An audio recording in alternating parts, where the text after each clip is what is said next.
Hey guys, we're back. We got parts. You see them back there? Today, or tonight I should say, because it's about 9 o'clock at night on a work night. Can't sleep.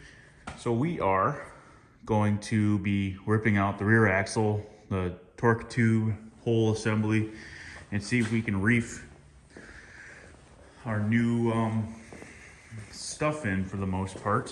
When I say stuff, we got springs, we got hanger shackles, everything. I got this kit because I didn't really want to take any chances in geometry or anything when it comes to tracking down the road. It's the number one safety priority. So we're just gonna buy it. Screw it. I mean, let's not spare any expense when it comes to safety and suspension.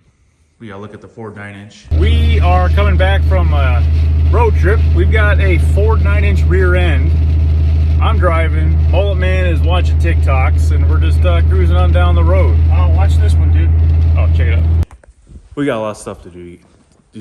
It's cold.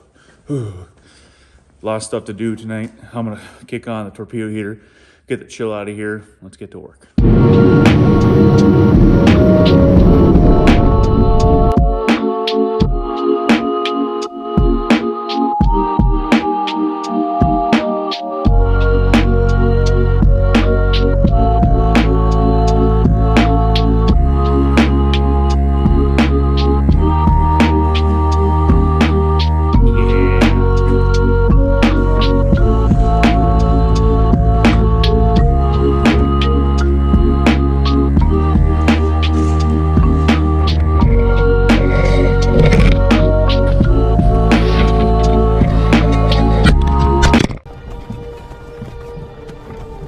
Axle, yeeted.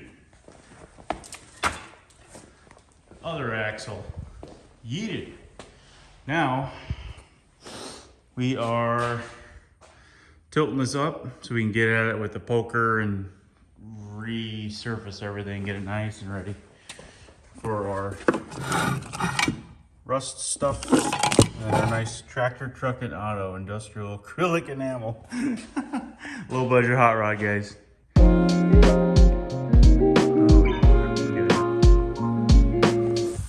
Frame is cleaned up, you guys. I just got off of work. It was a late night trying to get everything cleaned up. It took us about 3 hours to wire brush and needle scale everything.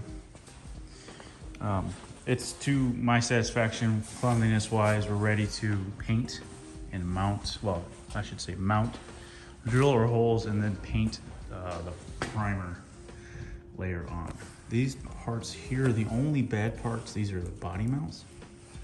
And what I intend to do is cut them off probably here, angle them in, and keep this part riveted just for more structure. It doesn't need to be there, but whatever, because I intend on using probably C-channel to come up and emulate where this location is, but I'm not going to assume where this is at an angle as it sits, because it's cocked a little bit this way. I'll throw a print on the screen of the frame. And so what I'm going to do is wait until the body is mounted and then fabricate my body mounts for the front. There's also a little bit of rust back here, but that's I'm not worried about that at all. This just really tickles me though. What? This just sitting here like that. Perfect. So we're getting progress on the frame. We got a little more patchwork to do here.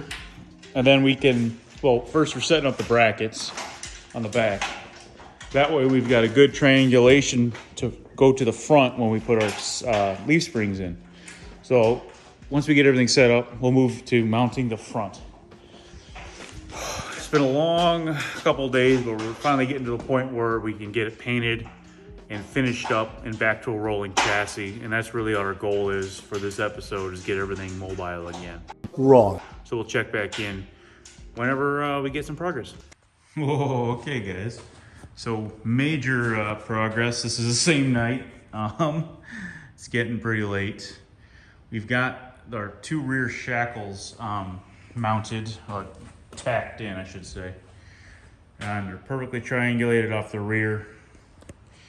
So what I did was I first put in my crossbar. That was measured into the bar all the way to this stud and the same on this stud, and then triangulated to make sure it was flowing square with the frame. Then I kind of got my shackle mounts that same distance from here to here and the same. Then I triangulated off of that, and then I measured this edge here all the way to there. Got that number, which I think was 77 inches. Did the same thing opposite. Okay, that's perfect. Then I measured everything here to here. And then I took the leaves, folded them over, and then measured the distance of the leaves here, and just, it's perfect. Jesus Christ, that right there is the mail. Now let's talk about the mail. Can we talk about the mail? We're within like a 16th, less than probably a 64th. It's as good as it's gonna get. There's more wiggle in the bolts. At this point, it's so overdone and overwrought that it's You've lost your mind. You've lost your goddamn mind, Charlie. square right down the center. It's perfect. So now I'm probably filthy. I feel filthy. I've been out here for hours. We're ready to fire up the MIG and burn everything in. So this is it. Once we burn this in, there's effectively no going back. We could always cut everything off, but this is the final set. So let's go and weld the gasser together. Ooh, we're welded. Ooh, we're welded. Take my word for it. We're welded. Tell you what, this MIG 170 welder from Harbor Freight, this thing's a freaking monster. I would recommend it if you're on a budget. We are in the mount process. We're pretty much done. The only thing I'm gonna do is figure out some sort of elegant gusset to go where these spring hangers are. Obviously there's gonna get a weld underneath there, but I think some sort of bracket to come down and kind of help make it a little rigid would be nice. Boom. Okay, so we welded the rear hangers, we capped the front, we got everything welded in. Everything's welded. So the only thing I think I see need to be welded down the road would be the front body mounts, and then the actual engine mounts. Maybe we can find something to run off existing bolt holes, but the frame is rust proofed, and now we're ready to put a coat of black on there. But that's probably enough for this episode. It's been probably gonna be running pretty long, and probably nobody's watching at this point. So I'm just gonna wrap it up. I'm Midwest Moose. You guys hang in there, because we're doing axle stuff and we're doing some really cool things in the next episode. Until then, hang in there. Bye.